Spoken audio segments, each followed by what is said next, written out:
Prepare for an artistic journey through time and creativity with the Black Women Stitch 2024 wall calendar. More than a way to track dates, the calendar is a gallery on your wall, celebrating Black women's contributions to sewing, activism, and culture. Each month brings a new original Black art ready to inspire or to become a future frame keepsake. And that's not all. Experience the joy of creativity with 3 fusible applique patterns by the acclaimed illustrator Janine LaCour, creator of that brilliant Black magic leopard fabric.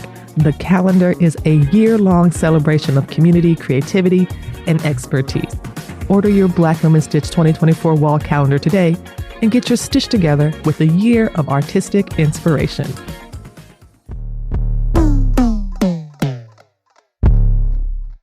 Hello, this is Carmen Green, founder and curator of the Black Sewing Network Experience. Black Sewing Network, also known as BSN, is a network that amplifies and celebrates Black voices in the sewing community 365 days a year. We host daily live sew-alongs, sometimes multiple times a day, primarily in the TikTok space, but also across all social media platforms. Thank you so much for taking the time out of your schedule to tune into the Ladies of BSN series on the Stitch Please podcast. Special thanks to Lisa of Black Women Stitch for always being so supportive of BSN and for sharing this amazing platform with our incredible host. You can find our up-to-date sew-along schedule at www.blacksewingnetwork.com, and we would love to see you join us at our next sew-along. Thank you again for all your support, and enjoy the rest of this episode.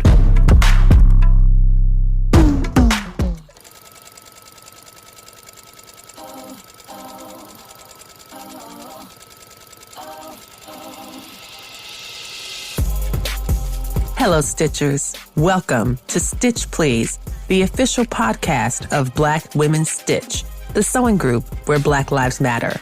I'm your host, Lisa Woolfork. I'm a 4th-generation sewing enthusiast with more than 20 years of sewing experience. I am looking forward to today's conversation, so sit back, relax, and get ready to get your stitch together. Hey friends, hey, it's Lisa here from the Black Women Stitch org and the Stitch Please podcast.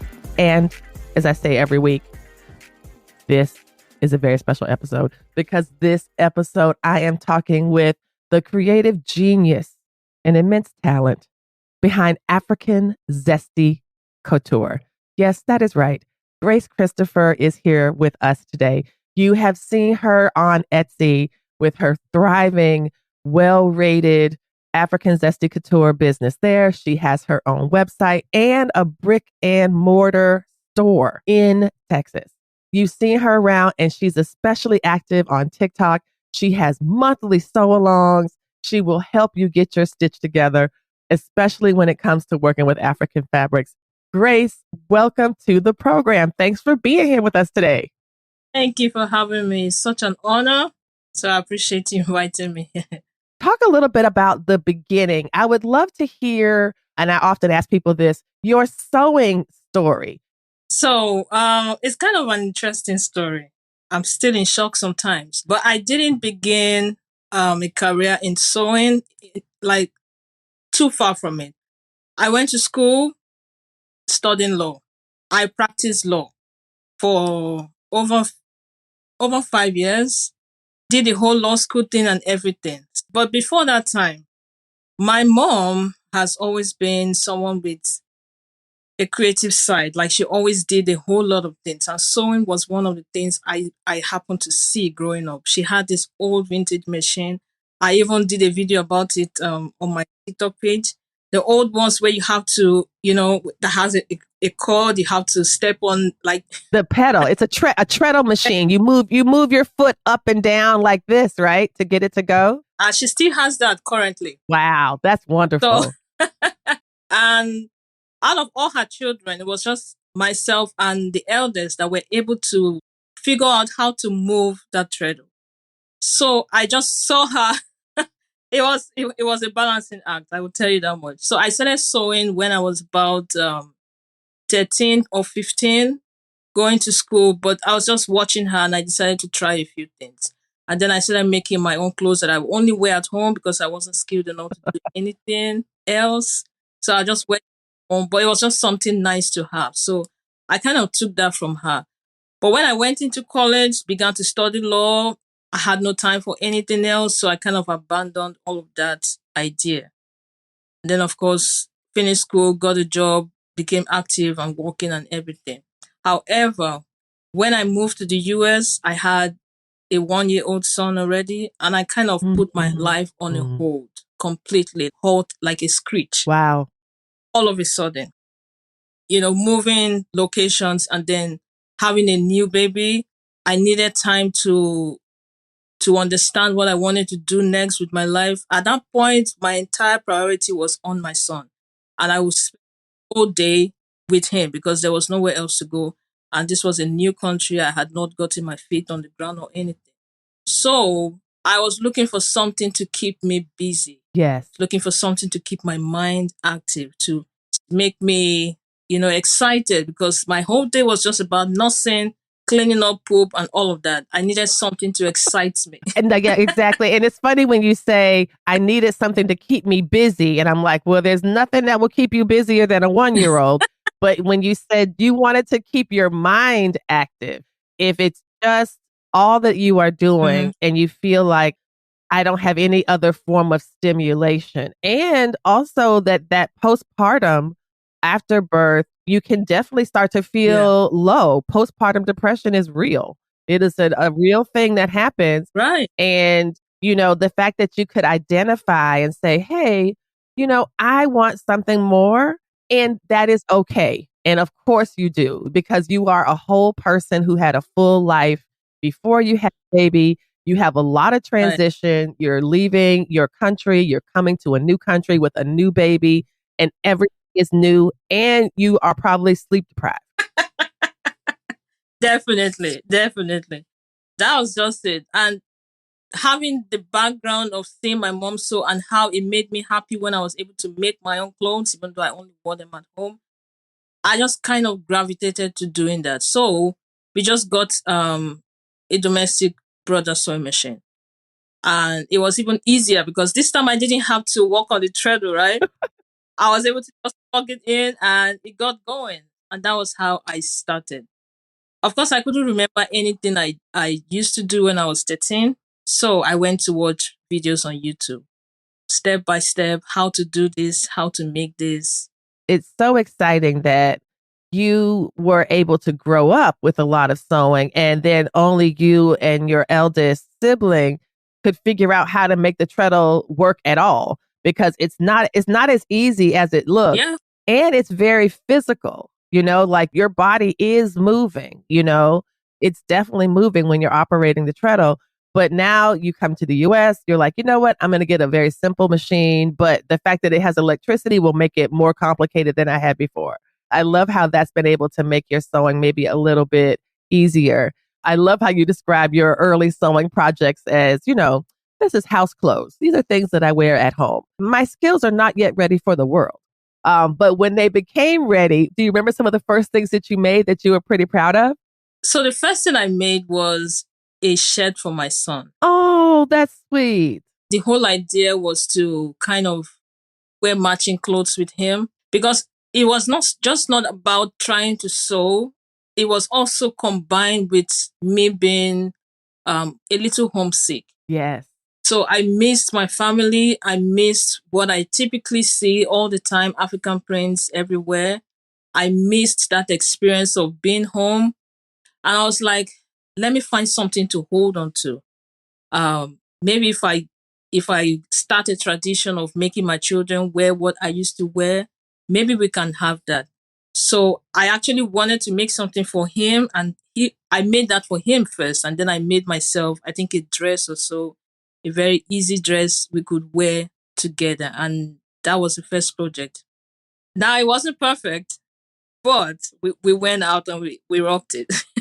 And I'm sure you got compliments. I'm sure all the imperfections that you saw, I do not believe other people saw. Am I right or am I right? You're right. Definitely right. Yeah. Oh, that is so exciting. And how the growth of your son and the growth of your sewing skills seem to kind of come up at the same time. Like they're rising together. That's pretty exciting to see. Now, You offer lots of different fabric types on your website. And that's something that I really appreciate about what your site does. You offer Ankara and Ankara bundles. You offer scrap pieces in little bags. You offer jelly rolls where there's so many different varieties of types of fabric you can get. For me, the things that I love about your shop, I love the Knit Ankara because I am a knit lover. I love knit fabrics. And I wondered if we could spend some time talking through some of these fabrics and then talk about how you encourage people to use them. This is an image, y'all. If you are a Patreon supporter, thank you very much, Patreon supporters. Patreon support is the lifeblood of this podcast. It helps me to pay the people that help me. And so thank you very much for that. We're looking at Knit Ankara here, and this is from your website. There's two rather traditional patterns. I know I have something similar in a woven with the blue and yellow, and then these amazing lions, and then these wonderful flowers. Talk about your Knit Ankara and what made you choose or decide to start offering this in your shop. So, of course, typically Ankara comes in just the woven one that doesn't stretch. And that's kind of how I learned. I never had any idea of knit fabrics. However, with interacting with members of our sewing community and actually seeing how beautifully fabrics that stretch can look, I decided to go searching because people had been asking me, do you have the kinds that stretch? And I'll say no because they actually are very hard to find. So because it's normal, it's not typical. So I did reach out to be like, please find it for me. So they have knit fabrics, but they have the design of Ankara on them. So they're not only Ankara fabrics, but the designs, the colors, the patterns is what makes it different and beautiful.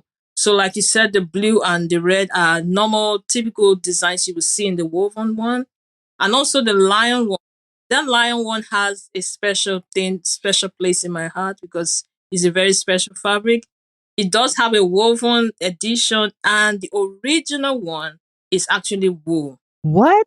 Yeah, it's an Igbo fabric called Isiago, which literally means the head of a lion. Oh. That fabric has a deep history in the Igbo tradition because it was only allowed for warriors to wear it. So it was like you had to be a warrior, being able to conquer a lion. Wow. To be able to wear this. So there was a time when even women were not allowed to dress in this. It was like, you are not a warrior. It was for men, exclusively for men and for warriors. But now with things changing, it has not only just transitioned to not being only wool, but the traditional Igbo fabric is wool. But now they also make it in cotton and now also in knit. So I was so excited to see it in knit. I was like, what? Let's do it. So I had to get it. That is amazing. And I think I'm surprised to learn that wool fabric would be something that you would want in Nigeria. So can you talk a little bit about that traditional Igbo fabric and why you think it was made from wool? I cannot speak to, because I don't want to be wrong. I can't speak to the exact reason why it is wool. The much I can say is that Africa does have some fabrics that are peculiar to different regions. So the African that we all know, the Ankara we all love, is more like something we all love as Nigerians, as Africans, and all of that. However, regions have different fabrics that speak to them. So my own local community, very minority tribe, if I even mention it, nobody might even know what it is. We have our own special fabric that is more like linen. Oh. All you can do with that fabric is style it. That's what my mother used to do. Style it, we wear it as a wrapper across our waist, go for the event, come back, put it out to air dry, and put it back in the box. You know, with the way Ghanaians have a special process to make their kente fabric. Yes, that's right. Our fabric is so particular to the Igbo people. So I'm not Igbo. I cannot really speak to the far Yes. history as to why. No, that but is that's really helpful what you've explained, that different regions, different countries have their own different types of fabric. And I'm wondering if one of the examples of that is Kampala. This was new to me. I have seen these prints before. And if you are Patreon supporters, I said thank you. Here are some gorgeous images. We are looking at images of the fabrics that Grace offers. And what we have on the slide right now is a Kampala fabrics that she sells. And these are gorgeous. Like they look like almost like a kaleidoscope type, type impression. Can you talk about what Kampala means? Is Kampala a place? Is it a technique? What is Kampala fabrics and why do you carry them in your shop? So I try to be as broad as possible since I'm doing African fashion, not just Nigerian fashion. So when I stumbled on this, I was interested, apart from the fact that they are gorgeous, right? Kampala fabrics are originally designed by Uganda. Oh. So Kampala itself is a city in Uganda. Okay. Kampala is a city in Uganda. So they actually named the fabric by the city. That way you can't even run around in circles. You know where it came from. So this is their interpretation of tie-dye. And I do have a friend in church that is from Uganda. I had to check with her, like, this is what my vendor is sending me, and they say it's from your country. Is that so? She said, yes, that's our fabric. That she was excited to see it. That's our fabric. Oh, I love that so much. Oh, that she could recognize a little piece of home that you were able to share with her. Oh, that's wonderful. So I loved it. I really am glad to know. And I think now, as soon as you said it, I was like, oh, that's right. I did know Kampala was in Uganda. Oh my gosh. I did. I think I saw it attached to the word fabric and thought that, no, this must mean something else. But no, I like that you said that this is a good way so that you don't have to go wondering where this beautiful piece of Kampala fabric came from. It probably came from Kampala. I think that's so wonderful. Now, how about this one? This is the silk Adire. I know that Adire is also similar to the way you've done the Knit Ankara. You've also taken another traditional fabric that is usually done in cotton, I believe, and made it into a silk or a satin. Can you talk a bit about this piece? These are also so unique. Yeah, so this one, the silk Adire, is also a localized fabric. So this is known for the Yorubas. Oh, okay. Okay. Even growing up, when you saw this fabric, you just attributed it to the Yorubas. This is their own version of tie-dye, and it is done with silk. Oh. They do have some other fabrics they call Adire. Oh. They have some Adire fabric that is also tie-dye. Just different methods of tie-dye. Some, the ones that strings, the other ones they stamp on. Yes. But it's all tie-dye. So they call it silk to differentiate the fact that these were tie-dyed with silk fabrics. Oh. So the fabric itself is not silky? It's silky. Oh, it is? Oh, I understand. So there's two types of Adire. You can do it with silk or you can do it with cotton. Yes. Oh, look at me. See, look, you are teaching me so much already. And I thought that I had learned this already. So now I'm feeling like I'm getting advanced education. So thank you, thank you, thank you. Black Women Stitch is happy to celebrate the 200th episode of the Stitch Please podcast with AccuQuilt. It's our birthday, but thanks to AccuQuilt, we're giving gifts.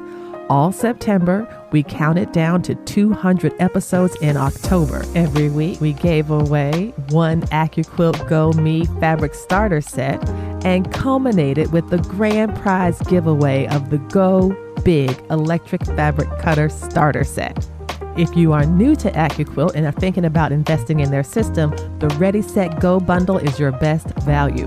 Ready, Set, Go provides everything you needed to get started. An AccuQuilt Go cutter, the 8-inch cube with 8 essential dies to create 72 blocks, a die to easily cut multiple strips, squares, and diamonds. You also get a pattern book. And the best part is, at any time, you can upgrade your Go cutter to the fantastic Go Big, which is what I have, where the AccuQuilt magic can happen at the touch of a button. June Taylor, a well-known name in the notions game, is now part of AccuQuilt. Links to AccuQuilt's wonderful products can be found in the show notes.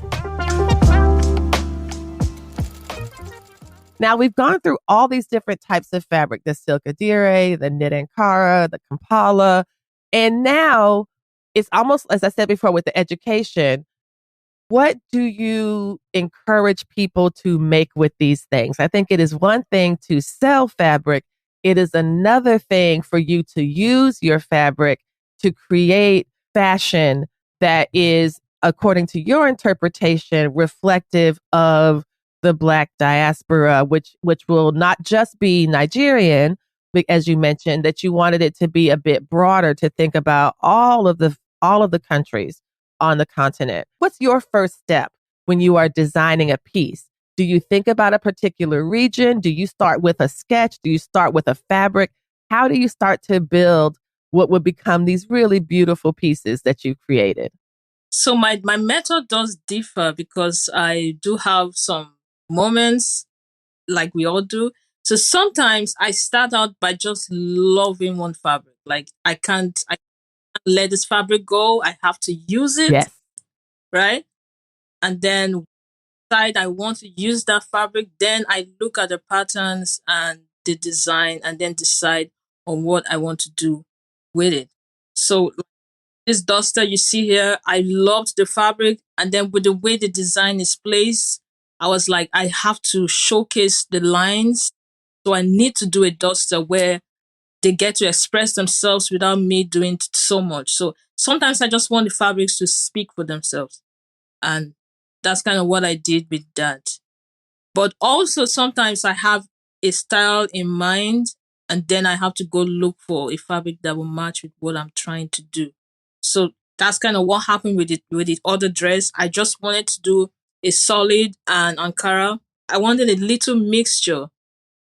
So I decided, okay, I'm going to find a beautiful floral print, a bold floral print, and then mix it with something that is solid. And that was how that started. So it just depends on how I'm feeling at the moment. And I think as creatives, we tend to go back and forth based on how we're feeling. And that's part of the beautiful thing about being a creative. We are not in a box. That's right. We express ourselves however we are feeling at that time. So I'll always encourage people, do not see African fabrics as something difficult to work with or exclusive. Just see it as a regular fabric you will pick up in the store. Whatever you use your typical cotton fabrics for, you can use with Ankara. Absolutely. And it gives you some more volume because sometimes the fabrics can be kind of stiff. So like if you're doing, I keep thinking about Nikki Brooks's No Me pattern. I'm blanking on the number, but it has a very, very elevated, exaggerated sleeve. And exaggerated sleeves do very well in Ankara. They really stand out. And so I want to shift to talking about how, in the same way that you've done such a generous job talking about your fabric here and educating us about the different types in different regions, you also spend time building community among your customers, not just your customers, but everybody, by having different sew-alongs, having different challenges. Here's a bag of scraps. What can you make? I think that's really encouraging because it shows that you really want to build a relationship between yourself and your clients. And you want anyone who is consuming your fabric to feel confident that they can use it for something that would make them happy. Can you talk about your sew-alongs that I think that you do pretty regularly, or the different challenges that you invite people to consider when they're consuming your fabric? Okay, so I love the challenges and I love doing the sew-alongs because the fundamental reason why I do that is I feel like I cannot spread this thing fast enough on my own. Mm. Because one of the goals of my business is, I say it like a little catchphrase, to flood the streets with Ankara. And I cannot sew fast enough to make that happen. So how about we empower everybody to do it? So I want to do this to encourage you to use the fabric, to show you how you can use it even in regular clothes you wear. Like it doesn't have to be a special You can use it for casual stuff. So I'm really into casual stuff you just wear and lounge around the house or go to run an Right. errand on Walmart and all of that. I don't want to be the only person walking around in Walmart with Ankara. Okay. I'm trying to all get us all on the page. So that's kind of why I do the sew alongs. I am usually live steady on Fridays for, by 12:30 Central Time on TikTok.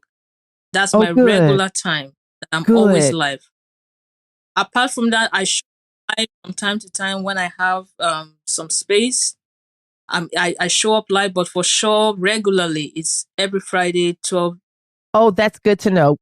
For the challenges, we do spice things up, trying to make people think of ways they can incorporate African prints and even mix it with other things. We have had a challenge where we combined Ankara and denim.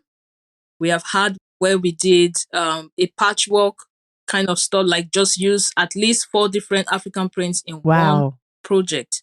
That was the challenge. What we have currently going on is to mix solid and Ankara in any singular project. So those challenges are meant to motivate you, to inspire you to do something you ordinarily not want to do on your own.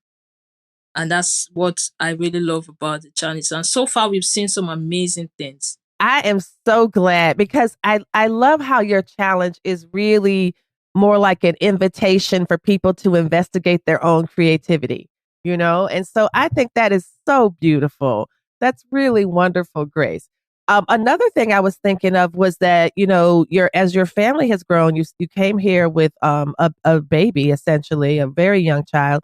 And now you've got more than one, I think. And I just recently saw a photo of you and all of them looking utterly adorable. They all had outfits that you had made and you were matching them. What does this mean to you as someone who started sewing when they came to the US in order to have a cultural connection back to Nigeria? And now here you are, you have your family in matching outfits that you've made.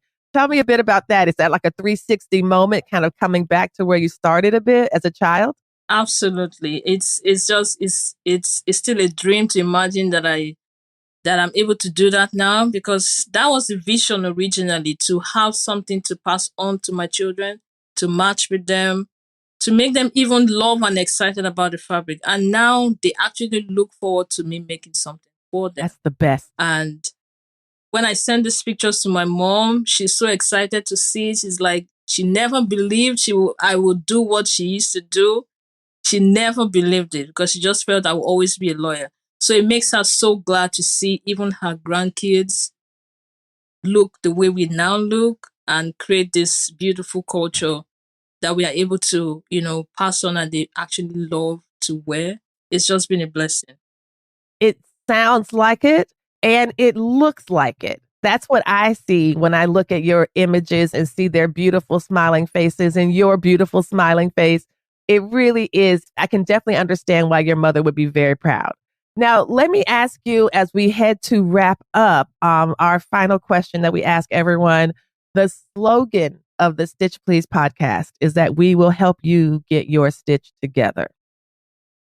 Grace, proprietor and CEO of African Zesty Couture, what advice would you offer to our listeners to help us get our stitch together?